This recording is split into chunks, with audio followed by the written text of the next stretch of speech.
Hi guys! Welcome dito sa The Sun Tarot. Ang reading nito ay for collective for anyone who can resonate sa reading nito. This is a general reading and a collective reading. Your energy at this time. Chances still be there. Na, na, na, na, na. How to play my role. Leave it all to you. Na, na, na, na, na.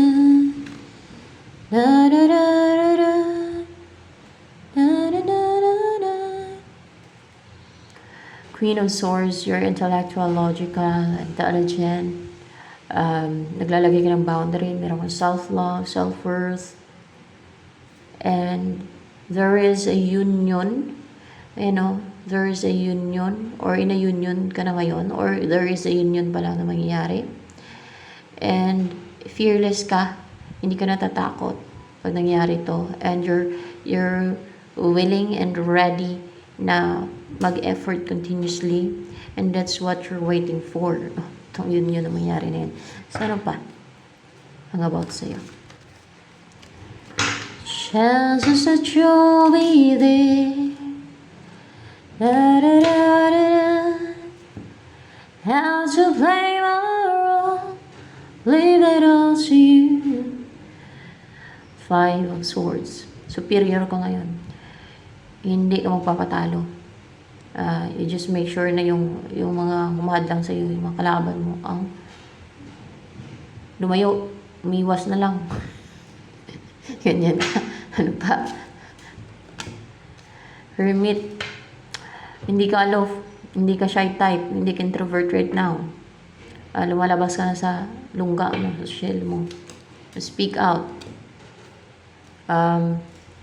Seven of Wands, you're defensive. You're so brave to defend yourself. How to play my role. Leave it all to you.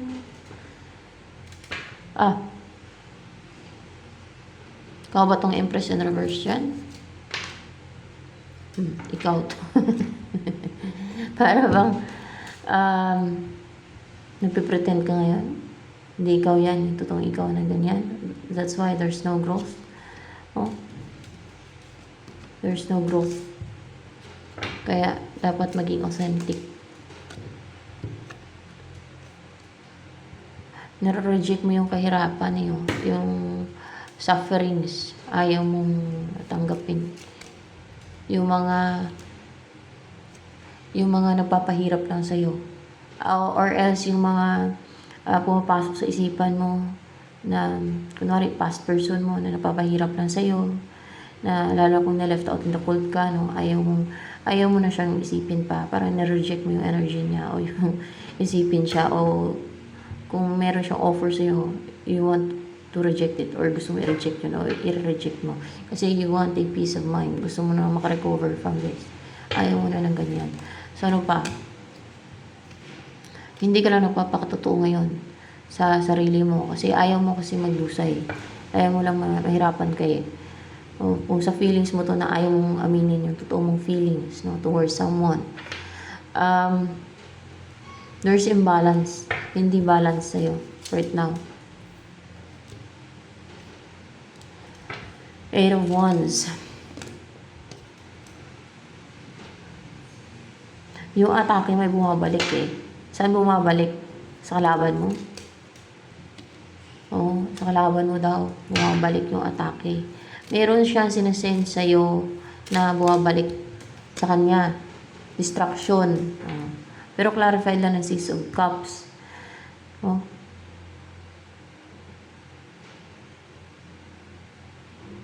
Or else may gustong mag-message sa'yo na gustong bumalik pati na past person mo.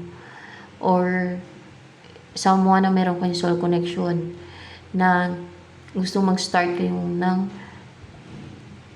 kung hindi mo man past person to, someone na may soul connection kayo na gusto niya ng new beginning. It's your past person kung sa person mo, Pero kung merong mga nang-atake sa iyo, bumabalik sa kanila, Yung atake, yung destruction na yan. Destructive energies. Upright ba itong King of Swords in reverse? In reverse to, in reverse. May hindi makapigil ng kanyang damdamin ng sarili niya na gusto niyang bumuo ng family with you. Gusto niyang magkaanak talaga kayo. Gusto niyang mapangasawa ka at magka-baby kayo na maging isang masayang pamilya. Maging colorful yung buhay ninyo. Na, ayun yung kanyang vision niya, yung kanyang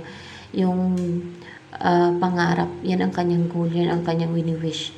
No? Na wish fulfillment na buhay. So, yan. 10 of Cups.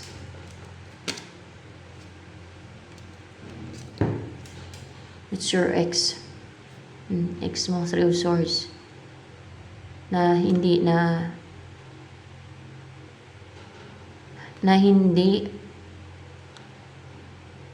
masaya sa buhay niya ngayon.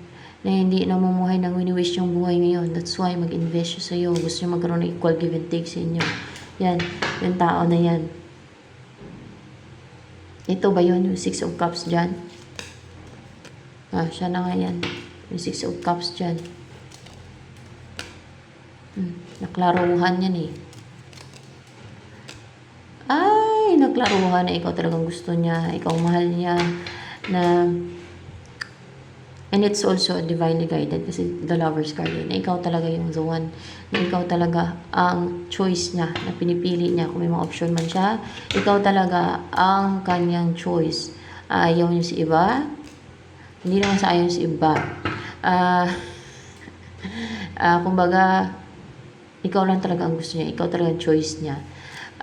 Ikaw lang talaga ang tintibok ng puso niya. Ikaw lang talaga tinitibok ng puso niya at seryoso siya sa'yo. Ay, nagumapoy, fiery, no? And so brave, and so determined, and positive siya, and excited na mag-take ng action. Soon ba makapag-take na ng action yun sa'yo? Hindi pa. Pero makapag-take na siya ng action, no? Kasi merong page of wands dito, merong indication. Bukas ba makapag-send din ng action, makapag-send din ng message sa'yo, o makapag-take na ng action yan sa'yo? Bukas daw. So, sa maka-receive ng message or merong magte-take na action sa inyo na person nyo, and then it's your energy yung nakuha. So, yan, ganun. You will be happy together. Maging masiyahin kayo ng person mo. Yan. Maging magaan at masaya ang maging buhay ninyo. So, ano pa? Malakas ang loob nga niya ng person mo na mag-reach out sa'yo eh. Napakalakas ng loob niya sabihin sa'yo yung totoong feelings niya na deeply in love siya sa'yo, na mahal ka niya. Maging masaya kayo. Magbabago yung buhay. Maging masaya kayo. Maging masayahin ka na. Maging masaya na yung buhay mo. Biglang maging masaya. Pag nag-reach out na yan. Bukas.